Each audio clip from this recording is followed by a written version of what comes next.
You know what you do with tough cookies, don't you? No. Dip them in milk.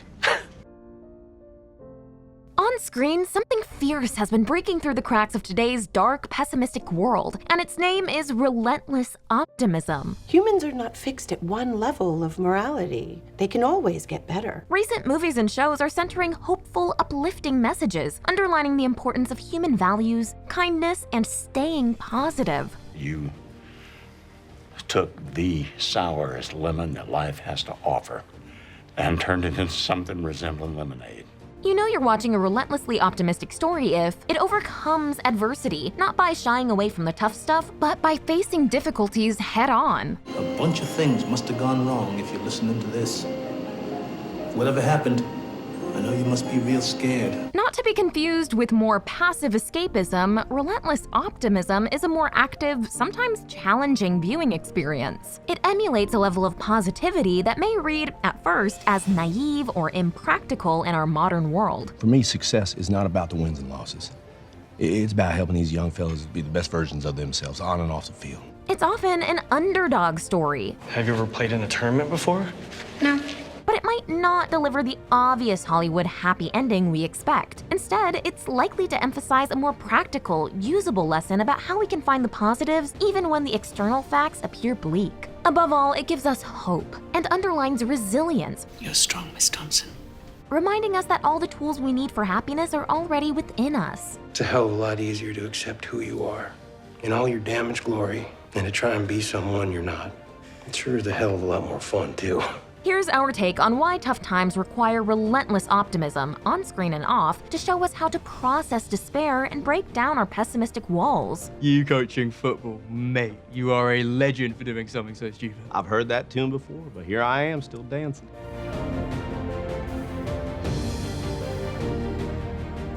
If you're new here, be sure to subscribe and hit the bell to be notified about all of our new videos. If you're a fan of this channel, then you probably consider yourself a lifelong learner. That's why I recommend you check out the sponsor of today's video, Skillshare. Skillshare is an incredible online learning community that offers thousands of inspiring classes. The first 1,000 Take viewers to use the link in our description will get a free trial of Skillshare Premium membership. So check it out now and start exploring your creativity.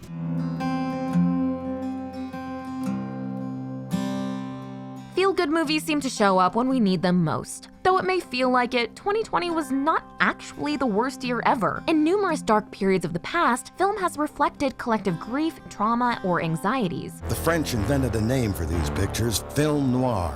Black film, that's what they called them. About a darker side of human nature. About the world as it really was. But after each wave of darkness comes a light of positivity, like the traditional fifth stage of grieving, acceptance. Isn't there going to be any comedy in this show? Plenty. The gay side, the hard-boiled side, the cynical and funny side of the Depression. Kicking off this upward turn towards the conclusion of the Great Depression era was the rise of the on-screen musical. Musicals of this era focus on resilience and finding personal happiness despite a lack of material success. The 1936 film Swing Time revolves around finances and job loss. You're discharged. But, Mr. Get your things and go. And even goes so far as to name the main characters Penny and Lucky. But the moral of the story is true love is superior to a relationship revolving around money. My dinner clothes may dine where they please, for all I really want is you. So in a time when economic pressures were crushing countless spirits, I hate starving in bed. These stories gave hope to viewers by showing that life was more than a career or wealth. Money isn't everything. True happiness could come from love and family. Most influential of all was the relentlessly optimistic classic released in the final year of the Depression, The Wizard of Oz. I have a feeling we're not in Kansas anymore. Again, it asserted that capitalist success wasn't everything. Just because you own half the county doesn't mean you have the power to run the rest of us. And centered on the persistence of a young country girl underdog. And the key lesson Dorothy and her friends learn, that we already possess everything we need within us. You've always had the power to go back to Kansas. And the greater treasures of life are not to be found in the Emerald City delivered by an important wizard, but simply by appreciating our home and family. Oh, Annie M., there's no place like home. Jumping ahead to the late 70s, after post-Vietnam horror movies like The Exorcist, Jaws, and the Texas Chainsaw Massacre splattered the screens with violent catharsis of the grief many felt after a tumultuous decade, it was time for a light in darkness. Enter Star Wars. Help me, Obi-Wan Kenobi. You're my only hope. One of the most striking things about the story's band of misfit rebels is just how extremely outmatched they are by the well-oiled, nearly all-powerful Empire. They shut down the main reactor. We'll be destroyed for sure. Yet, Luke Skywalker's relentless hope, nurtured by Obi-Wan Kenobi's mentorship, The Force will be with you, always. and Yoda's wise teachings, Do or do not. There is no try. presented a radical positivity and made viewers feel they could take control of their destiny even when that appeared impossible. It urged them to question the powers that be and asserted that harnessing an invisible force of positive energy within can make all the difference in the external world. You must feel the Force around you. Hero stories that have followed Star Wars, from Lord of the Rings and Harry Potter to the Marvel Cinematic Universe, are likewise about characters who are utterly resilient. Otherwise, they couldn't have so many sequels. Harry's heart did beat for us. For all of us. It's not over. Like Dorothy, these heroes motivate us to keep going, reassuring us that even when things seem stacked against us, we're more up to the challenge than we know, and may even discover that we have hidden superpowers. But I don't need you to tell me who I am.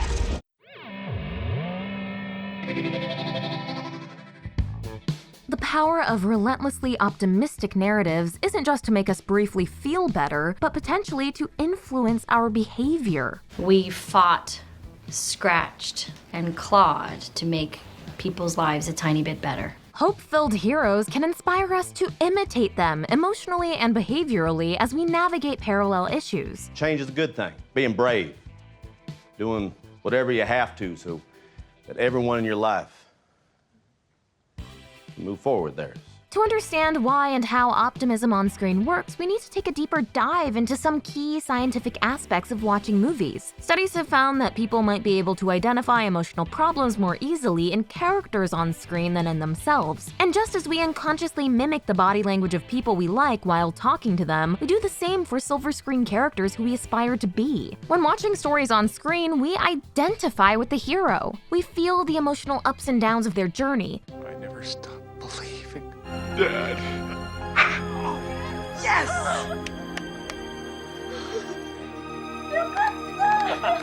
We smile when they smile. On a chemical level, Dr. Paul Zak, professor at Claremont University, says it's because the oxytocin in the human brain does not differentiate between actual human beings and flickering images of human beings. So in horror films, part of our mind unconsciously fears for our own life too. And if it's an optimistic film, we partake in the hero's journey toward hope and resilience. We walk away feeling that we too can succeed. In a study of the streaming trends in the midst of the 2020 COVID pandemic, there was, perhaps unsurprisingly, a needle shift away from negative or dark content and towards more consumption of comedies, animations, musicals, and generally feel-good stories. Some of the top shows streamed in 2020 included hopeful content such as Schitt's Creek, The Good Place, Grey's Anatomy, New Girl, and The Office. There's a lot of beauty in ordinary things.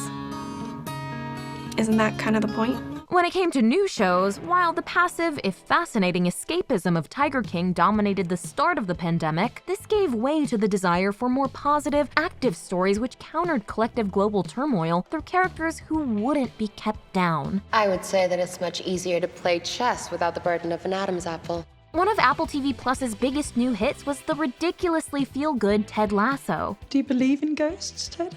I do. But more importantly, I think they need to believe in themselves. Based on a satirical promotional video character created by Jason Sudeikis, the show's central, bright-eyed, hope-filled Southern football coach is an underdog whose extreme positivity, at first, comes off as cartoonish. Never thought it would end being coached by Ronald McDonald. It might be easy to assume Ted Lasso is not very observant or smart, or that he simply doesn't feel the darker challenges of life the way that most of us do. But it quickly becomes apparent that his outlook is a choice and a discipline that he practices, even more so when faced with serious problems. You don't have to keep trying anymore.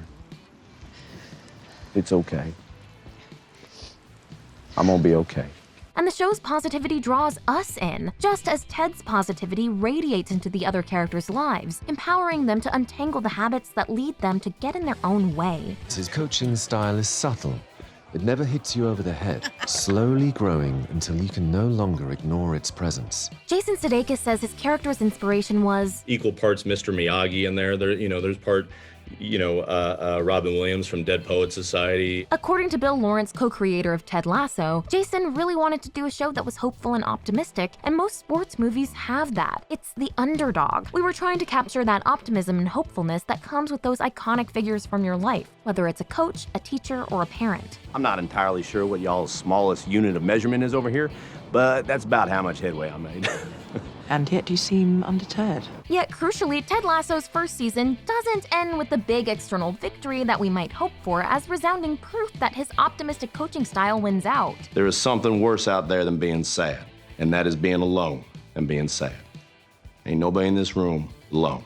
Like in other sports classics such as Rocky, Bill Durham, or Bring It On, it's important for the characters to not immediately get external validation. To find fulfillment in life, we have to be willing to stick with doing things the right way, even when this isn't swiftly rewarded by our society. What do you think we should all do once we get done being sad and or angry about this situation? I think we should all be a goldfish. Another underdog of the last decade who exudes almost cartoonish positivity is Kimmy Schmidt, of the aptly named The Unbreakable Kimmy Schmidt, which ran until 2019. Damn you, Kimmy Schmidt! I will break you! No, you won't. But Kimmy isn't just another starry-eyed ingenue showing up to New York City with little more than a wish and a dream. Where's the rest of your stuff? This is it. She's also a survivor of life-altering trauma. I've been through a lot of terrible stuff that I wish had never happened. But I still have to believe that this is where I'm meant to be. It's that unbreakableness, her resilience even in the face of the worst that can happen, that leads to her quickly being the one teaching others life lessons. You can either curl up in a ball and die like we thought Cindy did that time, or you can stand up and say, we're different. We're the strong ones, and you can't break us. We can also see these themes in plenty of recent shows with heroes who don't start out as obvious optimists. The Good Place, which ended in 2020, channeled so much optimism that it took a premise about being stuck in hell. This is the bad place. And watched its characters transform the afterlife into an actual paradise attainable to everyone. Okay, let's save humanity, shall we? Also concluding in that year, Schitt's Creek saw the Rose family arriving at a place of mature stability after the upheaval of them losing all their money led, over the seasons, to them becoming better, more fulfilled people. A part of me feels like I'm almost glad that we lost the money. Even 2020's The Queen's Gambit, which seemed at first to be about dysfunction and dark themes, wrapped up with its loner genius overcoming her troubled habits through accepting help and learning healthier coping mechanisms. I threw away the pills, and then I asked the front desk where I could get more. I just really need them right now. Or I thought I did. Bridgerton may border on escapism at times, but it too fits the optimism trend by showing its Regency-era match-obsessed heroine Daphne coming to the understanding that the happy ending isn't a fairy tale wedding, but the slow process of building an imperfect yet healthy marriage. You stay, and we get through this together. Meanwhile, her partner Simon manages to overcome deep family trauma and communication issues, going from unattainable bad boy to loving husband in one season. You must think of the name. Whatever it is, I believe it must begin with the letter A. We do have family traditions, do we not? On the comedy front, Bo Burnham's Inside is an example of giving voice to the depression that many have felt during the pandemic and processing that darkness to create a series of musical numbers that feel joyful and uplifting, sometimes in spite of the actual lyrics. Feeling like a saggy, massive sack of shit. One of the tenets of Relentless Optimism is to use grief and suffering as a motivation for change. What do I do? Feeling the world with comedy. In WandaVision, Wanda tries to escape from her grief for her soulmate Vision, but ultimately gets on the right path by facing her pain. But what is grief? If not love, persevering. This in turn helps her become an even more powerful witch, who has a chance of doing something to change her situation.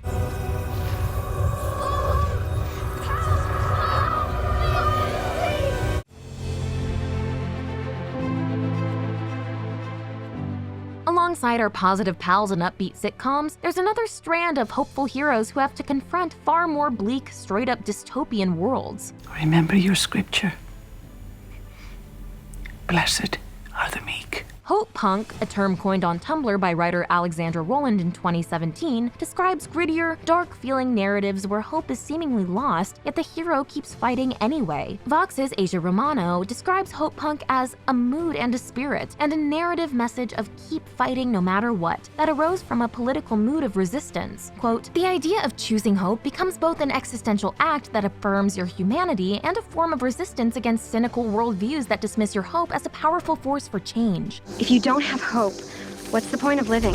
Starting in 2017, the TV adaptation of The Handmaid's Tale resonated with viewers on a deep level because this fictional society about women kidnapped into forced childbearing began to feel slightly less far-fetched in a landscape where American politics had swung to the right and women's bodily autonomy came back up for debate. Margaret Atwood wrote a speculative fiction 35 years ago, and of course it felt to us like this is a warning.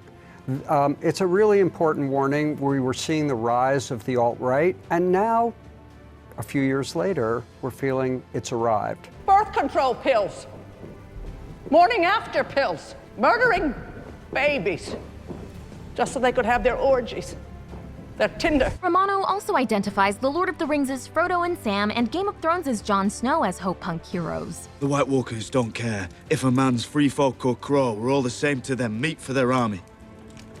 But together, we can beat them. Snow is so idealistic that his ultra-cynical world of Westeros finds him naive, yet the purity of his blind hope ultimately makes him more successful than other characters who align with the morally gray outlook that the show at first seems to be espousing. This hope punk sensibility has permeated many of today's biggest franchises, even when they're not excessively gritty on the surface. Phase 3 of the MCU concludes with all of the greatest existing superheroes facing off against the extinction of half of all people. And even when this unthinkable horror comes to pass, risking what remains to fight to undo it. We got really lucky. Yeah, I know. A lot of people didn't. No, I can't help everybody. Sort of seems like you can. The purpose of Hope Punk is for these characters to face the impossible. Hopefully that also means succeeding, but the point is to never stop fighting, even if it looks inevitable that you'll lose. Whether this is my end or a new beginning, I have no way of knowing. We can see another cool hope punk heroine fighting back against the bleakness of our world in Cassie from Promising Young Woman. It's every guy's worst nightmare getting accused like that. Can you guess what every woman's worst nightmare is? Seeking justice for her late friend Nina, Cassie relentlessly shoves a mirror in the face of all the people and institutions who've supported the man who assaulted Nina. And you most certainly won't remember the girl who you threatened and bullied till she dropped her case. I remember her.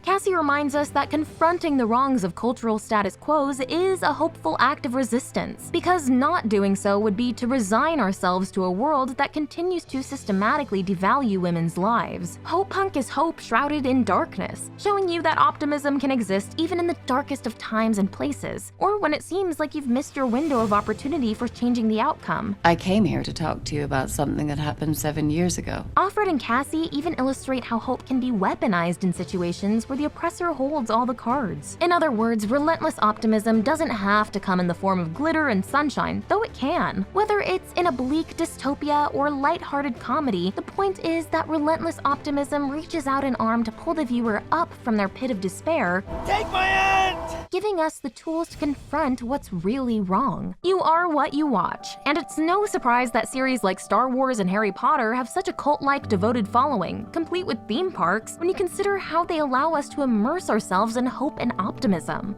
It is not our abilities that show what we truly are.